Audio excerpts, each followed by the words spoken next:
voir dans ce chapitre comment réaliser une trémie dans une dalle. Il y a pour cela plusieurs méthodes. La première méthode, la plus basique et la plus simple, mais pas forcément la plus performante, est celle-ci.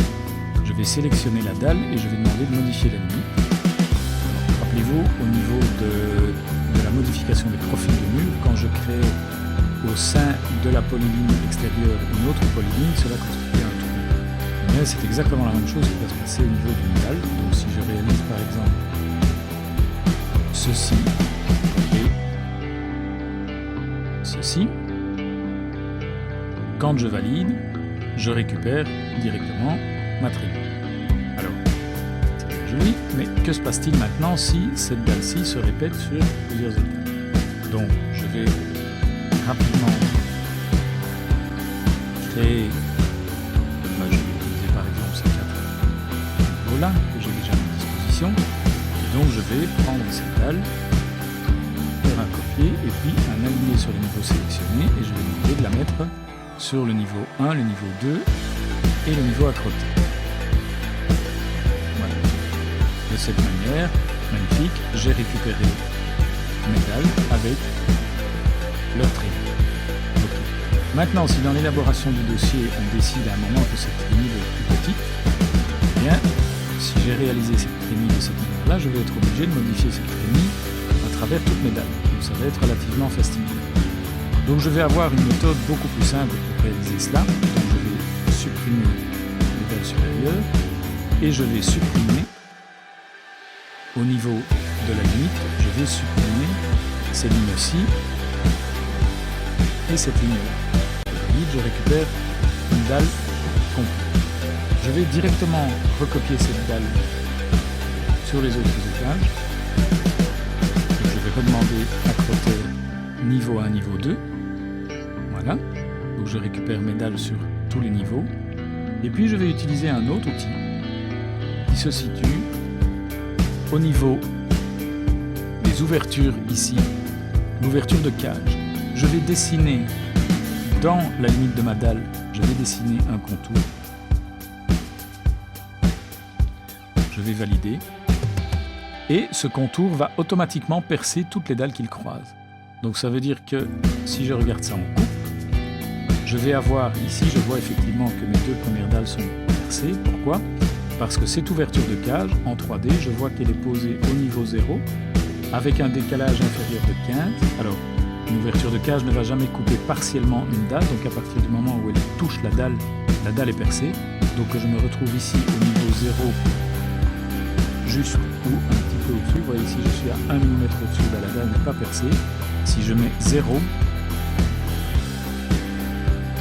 je dois quand même avoir un minimum d'intersection.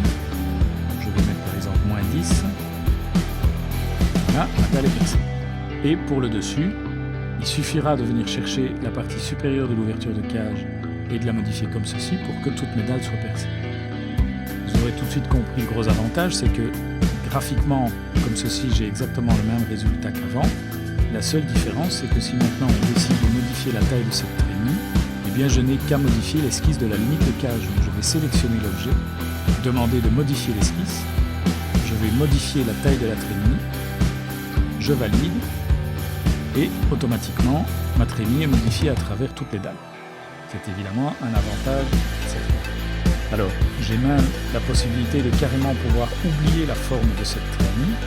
Supposons que j'ai ici un mur dans mon projet, donc je vais prendre un mur, par exemple un générique de 100 mm, que je vais positionner ici, et je vais prendre ce mur et le monter jusqu'en haut. Alors, la logique voudrait que l'on modélise normalement les murs de la même manière qu'ils vont être construits.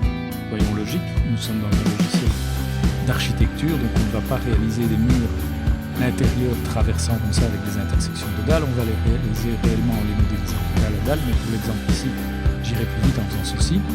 Eh bien, une fois que ce mur est positionné, si maintenant au niveau de l'esquisse de la trémie, je demande de réaliser un alignement sur le mur de la ligne de l'ouverture de cage, vous voyez que j'ai la possibilité de le verrouiller.